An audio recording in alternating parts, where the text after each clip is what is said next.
चाहे शिक्षा की बात करें, चाहे रोजगार की बात करें, चाहे प्लान की बात करें, चाहे करप्शन की बात करें, इन मुद्दों पर ही बिहार की चुनाव को हम लोग केंद्रित करेंगे और यही बिहार का असली मुद्दा है। बिहार का असली मुद्दा जाति नहीं है, बिहार का असली मुद्दा जो ये लोग तय करते हैं ये नहीं है। हार के इतने दिन बाद लगातार प्रशांत किशोर को लोग खोज रहे हैं कि कहाँ हैं प्रशांत जी, ताला लग गया उनके से पूरा आवाज। तो जनता जब तक बिहार के नहीं समझेगी, जाति से ऊपर उठने की बात जहां तक है वो बहुत बड़ी बात है। जो एनडीए की लोग हुकूमत थी वह सरकार में किसी भी तरह आने के लिए सारी मर्यादाओं की हद पार कर दी। आपको चोरी करके छिपा करके मोटरसाइकिल पर बैठ गए और हम लोग पैदल रहे तो मोटरसाइकिल वाला तो रेस जीतेगा ही।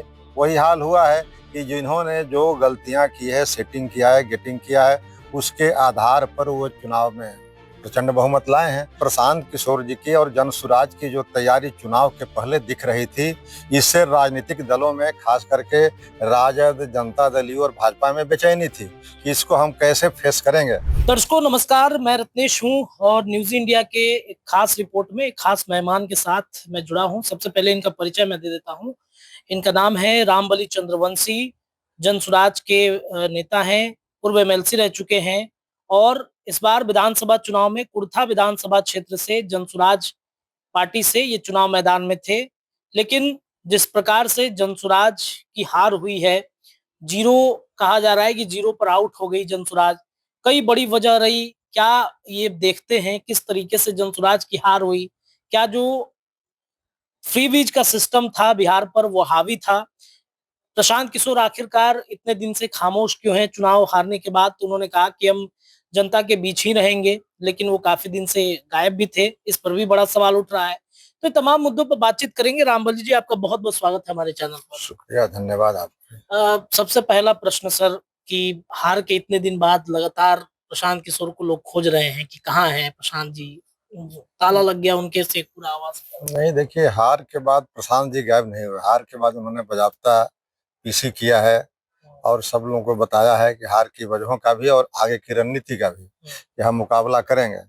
लेकिन इस बीच के 10-15 दिन का जो समय था उसमें कुछ अपने को चेंज करने के लिए, री एनर्जाइज करने के लिए कुछ घूमने चले गए और घूम करके पुनः आ गए हैं और आ करके इस पारी को संभालेंगे। क्योंकि जो उन्होंने संकल्प लिया था, पहले भी उन्होंने कहा था कि इस बार 2025 के चुनाव में या तो हम अर्श पर रहेंगे या फर्श पर रहेंगे। तो उस हिसाब से इस तरह से आप देखते हैं रिजल्ट, 0 पर आउट करने की बात कर रहे हैं। तो जनता जब तक बिहार के नहीं समझेगी, जाति से ऊपर उठने की बात जहां तक है वो बहुत बड़ी बात है।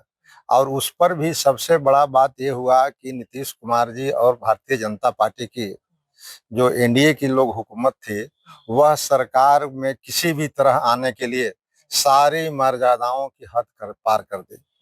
अब ये कभी नहीं कल्पना की गई थी कि चुनाव के वक्त में 10-10 हजार रुपया इतने बड़े पैमाने पर मतदाताओं को, जीविका दीदियों को दे करके मतदान का प्रभावित किया जाएगा। ये कभी किसी ने सोचा नहीं था। हिंदुस्तान में आज तक ये घटना पहली है।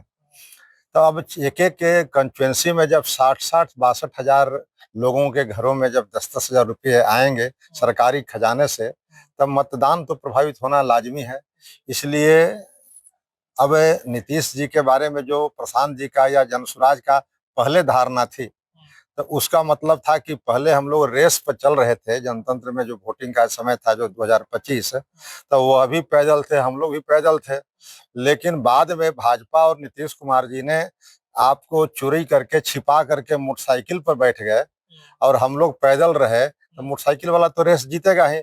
वही हाल हुआ है कि जिन्होंने जो गलतियां की है, सेटिंग किया है, गेटिंग किया है, उसके आधार पर वो चुनाव में प्रचंड बहुमत लाए हैं। लेकिन यह बहुमत जो जनादेश है, यह जनादेश रियल में जनादेश नहीं है, जनता का जनादेश नहीं है। यह आपको अगले 6 महीना में दिखाई पड़ेगा कि सरकारें किस तरह चलती है। उन पैसों को, जिन पैसों को जीविका दीदियों के बीच में बांटी गई है, उसको बिहार सरकार कैसे कंपनसेट करती है, सेंटर से उतना पैसा किस मद में आता है, कैसे आता है, ये सब सारी बातें को देखना है। इसलिए कुछ दिन के बाद आपको स्वतः पता चलेगा कि सच्चाई क्या है। लेकिन एक बड़ा प्रश्न ये उठता है कि प्रशांत किशोर ने जो बिहार के मूलभूत समस्या है, जैसे पलायन का मुद्दा उठाया, गरीबी बेरोजगारी की बातचीत उन्होंने की, और मुझे लगता है कि राजद से सबसे ज्यादा मेहनत प्रशांत किशोर ने किया ग्राउंड जीरो पर जा करके। जनता को इतना भी भरोसा नहीं हुआ प्रशांत किशोर पर कि कम से कम 4-5 सीट तो दे ही देना चाहिए था। लेकिन जनता को भरोसा हुआ।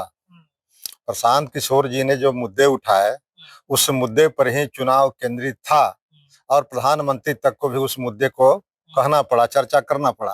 तो यह तो कह सकते हैं कि प्रशांत किशोर इसमें सफल हुए। लेकिन प्रशांत किशोर जी की और जनसुराज की जो तैयारी चुनाव के पहले दिख रही थी, इससे राजनीतिक दलों में खास करके राजद, जनता दल यू और भाजपा में बेचैनी थी कि इसको हम कैसे फेस करेंगे। अब उसी फेस करने के तरीका इजाद किया है जो सत्ताधारी दल था, इस तरह का अनैतिक काम करके, उसी का ये परिणाम है। इसलिए चुनाव कोई अप्रत्याशित नहीं है। लेकिन हमने देखा सर कि जो पलायन का एक मुद्दा था, चुनाव आते आते पलायन का मुद्दा धीरे धीरे गायब होता चला गया। मतलब उस तरीके से जो प्रशांत किशोर ने उठाया था मुद्दा, पलायन रोक देंगे, कई लोगों को हमने देखा जो बाहर रह रहे हैं, काफी परेशान भी थे। ट्रेन में जाकर हमने भी रिपोर्टिंग की है, उन्होंने प्रशांत किशोर का समर्थन किया, कहा कि हम वोट देने जरूर आएंगे। लेकिन जैसे ही ये 10,000 वाला स्कीम आया, सब लोग पलायन की बात भूल गए। ये कह सकते हैं थोड़ी देर के लिए, लेकिन आज भी जो समस्या प्रशांत जी ने उठाई थी वही बिहार की मूल समस्या है और उसी समस्याओं पर फिर हम लोग केंद्रित करेंगे। हो सकता है कि हम लोगों ने बिहार की जनता को समझा नहीं पाने में सफल नहीं हो पाए, लेकिन अब समय बहुत अच्छा है। 5 साल का समय, 4 साल का समय काफी होता है। लेकिन इस मुद्दे से हम लोग कभी भटकने वाले नहीं है। बिहार की असली मुद्दा मुद्दा वही है, चाहे शिक्षा की बात करें, चाहे रोजगार की बात करें, चाहे पलायन की बात करें, चाहे करप्शन की बात करें। इन मुद्दों पर ही बिहार की चुनाव के हम लोग केंद्रित करेंगे और यही बिहार का असली मुद्दा है। बिहार का असली मुद्दा जाति नहीं है, बिहार का असली मुद्दा जो ये लोग तय करते हैं ये नहीं है। अब क्या रणनीति है? अब क्या प्रशांत किशोर करेंगे? निकाय चुनाव में भी उतरने की चर्चा है कि निकाय चुनाव में भी आप लोग उतर रहे हैं। अब देखिए, प्रशांत किशोर जी कल आए हैं। कल आने के बाद कल से बैठकों का दौर शुरू होगा 12 तारीख से। अब उन बैठकों के दौर के बाद जो फलाफल निकलेगा उसके अनुसार जनसुराज चलेगी और लोगों के बीच में, जनता के बीच में एक बार पुनः जनसुराज पहले से भी ज्यादा जोश और खरोश के साथ जाएगी और अपनी दुगना तिगुना ताकत लगा करके एक बार पुनः जनता को झकझोरने का काम करेगी, ताकि जब हमारा मुद्दे सही हैं, सवाल सही हैं, तो निश्चित रूप से उत्तर भी मिलेगा, सही समय पर मिलेगा। देर हो सकता है, अंधेर नहीं। ये बताइए कि किन मुद्दों को आप लोग उठाएंगे? छात्रों का मुद्दा जो आंदोलन होते रहे हैं, या फिर छोटे-छोटे समस्या, वर्तमान में भी बुलडोजर एक बहुत बड़ी समस्या बनी हुई है। कहा जा रहा है कि गरीब लोगों के आशियाने उजड़ गए। इन मुद्दों को भी पकड़ा जा सकता था, लेकिन आप लोग नहीं देखिए, ये तो तत्कालिक मुद्दा है बुलडोजर वाला। बुलडोजर तो ये नकल किया जा रहा है बगल के प्रदेश का, लेकिन बिहार बुलडोजर राज से कभी नहीं चल सकता है। बिहार जो है राजनीतिक रूप से काफी परिपक्व है, इसलिए बुलडोजर की बात तो क्षणिक है। लेकिन बिहार की जो मुद्दे हैं, जो विद्यार्थी की बात आपने किया, तो वही तो शिक्षा और रोजगार की बात है।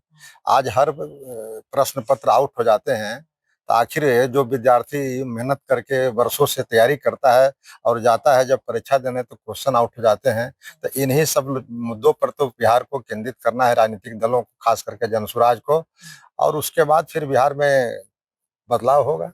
अब लड़ाई क्या किससे रहेगी? JDU, BJP, Tejashwi Yadav? तेजस्वी भी तो गायब ही हैं बहुत दिन से, वो भी नजर नहीं आ रहा है। हाँ, तेजस्वी जी के गायब आप कह सकते हैं कि तेजस्वी जी जब से रिजल्ट आया है तब से कभी पब्लिक या मीडिया को फेस नहीं कर पा रहे हैं। तेजस्वी जी विपक्ष की भूमिका को ठीक से अदा करने में असफल हैं।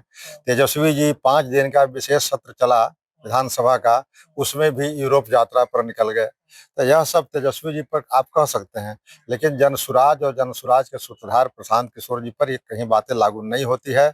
और आज है देखें तो एक तरफ एनडीए है तो दूसरे तरफ विपक्ष बिल्कुल शून्य है। तो उस विपक्ष की भूमिका जनसुराज को निभानी पड़ेगी और यह 5 वर्षों में सड़क पर ही सही, सदन में चूंकि हम लोग नहीं है, तो सदन को अगर इग्नोर कर दें या सदन को हम लोग आउट कर दें, माइनस कर दें, तो हम लोग सड़कों पर जरूर विपक्ष की भूमिका अदा करेंगे और ये आपको दिखता नजर आएगा। चलिए सर, बहुत बहुत धन्यवाद बातचीत करने के लिए। तो शुक्रिया। रामबली चंद्रवंशी जी थे हमारे साथ बातचीत करने के लिए, और इन्होंने बताया कि प्रशांत किशोर की अगली रणनीति क्या होगी। प्रशांत किशोर जी पहुंचे हैं पटना में और बैठकों का दौर जारी होगा, और इस बैठक में फैसले लिए जाएंगे कि आगे हमें क्या करना है। एक बहुत अच्छा टाइम मिला है 5 साल का, और इन 5 सालों में कैसे जो विपक्ष की भूमिका होती है सड़कों पर, सदन में तो नहीं है लेकिन सदन में, सड़क पर कैसे विपक्ष की भूमिका निभानी चाहिए, इसको लेकर रणनीति बनाते हुए दिखेंगे। रामबली से लगातार हमारी बातचीत जारी रहेगी। फिलहाल इस खबर के लिए इतना ही। बहुत बहुत शुक्रिया।